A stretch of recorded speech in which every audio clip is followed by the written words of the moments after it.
Welcome to this explainer on the Turkish economy. Now, if you follow this topic, you're probably used to a daily, almost deafening barrage of headlines. You know the ones: inflation rates, currency fluctuations, the latest interest rate decisions. It's a loud, highly partisan environment out there. But today, we're going to completely tune out that daily noise. We're going to look strictly past the politics to uncover the true structural mechanics operating right beneath the surface. To do this, we're breaking down K. Ali Akemik's incredibly insightful, data-driven notes on the Turkish economy. We are going to impartially map out exactly how the gears of this system actually turn, relying entirely on the numbers. Okay, let's dive into this. Here is our roadmap for peeling back the layers of this macroeconomic onion. First, we'll look at the savings and investment gap. Second, the hidden cost of export growth. Third, where is foreign capital going? Fourth, the import dependency problem in production. And finally, number 5, the solution: a comprehensive industrial policy. Starting off with Section 1, the savings and investment gap. Any accurate diagnosis of a national economy really has to start at the absolute foundation. And that foundation is the relationship between what a country manages to save and what it attempts to invest. You can think of this equation like a giant balancing scale. On the left side, you've got your investments. A developing nation like Turkey desperately needs to invest in things like infrastructure, technology, and industry just to grow. But to actually fund those vital investments, the right side of the scale has to balance out. You can fund it through domestic savings, meaning private household savings and government savings. But if those internal savings aren't enough to cover the bill, the scale tips. And that means a country must rely on the current account, which in this context basically means relying on foreign capital to make up the difference. And here is the stark reality for Turkey. The country simply does not save enough domestically to fund its own growth. In fact, public savings frequently drop into the negative, especially during crises or periods of high vulnerability, like what we saw after 2018.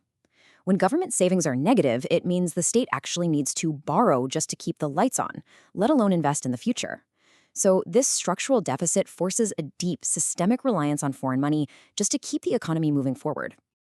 Moving on to Section 2, the hidden cost of export growth.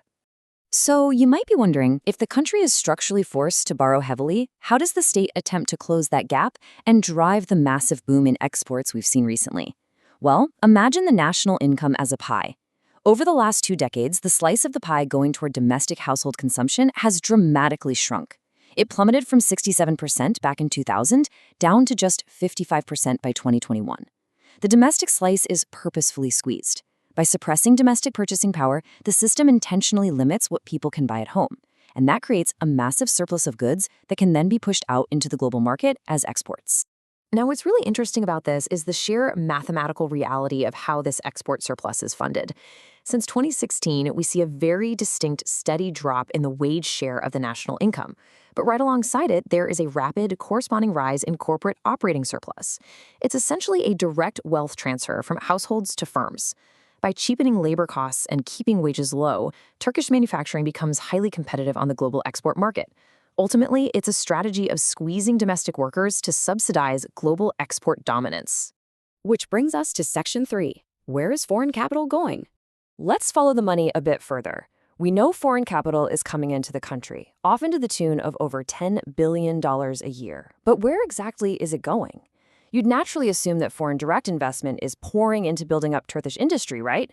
Well, looking at the breakdown for 2021 and 2022, only about 1/3 of foreign investment actually went into productive manufacturing. The vast majority of it, nearly 67%, flooded straight into the services and finance sectors. And historically, we've seen a clear pattern where capital transfers and incoming foreign funds don't naturally flow into expanding industrial capacity. Instead, they kind of just inflate asset bubbles. For example, construction's share of the national income actually doubled to roughly 10% by 2017. So while high-rises were going up everywhere, vital resources and capital were actively being diverted away from the long-term manufacturing investments that actually cure trade deficits. Let's move to Section 4 and see how this builds into the import dependency problem in production. So what about the manufacturing sector that actually does exist? What happens when those factories try to ramp up production? I want to highlight a specific quote directly from the source material here. Turkey is forced to run a foreign trade deficit due to its current industrial structure and import dependency. This underscores that a trade deficit isn't just a string of bad luck or poor monthly management. No, it's a structural trap. Whenever Turkey wants to produce and export goods, it first has to purchase highly expensive intermediate materials and machinery from abroad to build those goods. Essentially, every step forward in manufacturing requires a half step backward in imports. And man, this vulnerability is heavily exposed when you look at the global market. Heavily subsidized, deeply discounted Chinese intermediate goods regularly flood the market. Because Turkish manufacturing relies so heavily on imported parts, this influx only deepens Turkey's import dependency. This whole dynamic forces the government into reactionary, defensive moves, like applying heavy anti-dumping tariffs on imports like steel simply to protect a vulnerable domestic base from being completely hollowed out by subsidized global competitors. Finally, Section 5, the solution: comprehensive industrial policy. So the crucial point is, knowing all of this, the savings gap, the wage suppression, the misallocated capital, and the import dependency, how do you actually fix this macroeconomic puzzle? Right now, policymakers are deploying 3 primary Band-Aid strategies. First, applying steep tariffs and state support to protect emerging sectors, like that recent 40% tariff imposed on Chinese electric vehicles. Second, actively seeking new trade partners to diversify their reliance. And third, utilizing orthodox macroeconomic policies, like jacking up interest rates to suppress domestic demand in an effort to fight inflation. But as we've seen, squeezing that domestic demand bears a really heavy cost on the working population.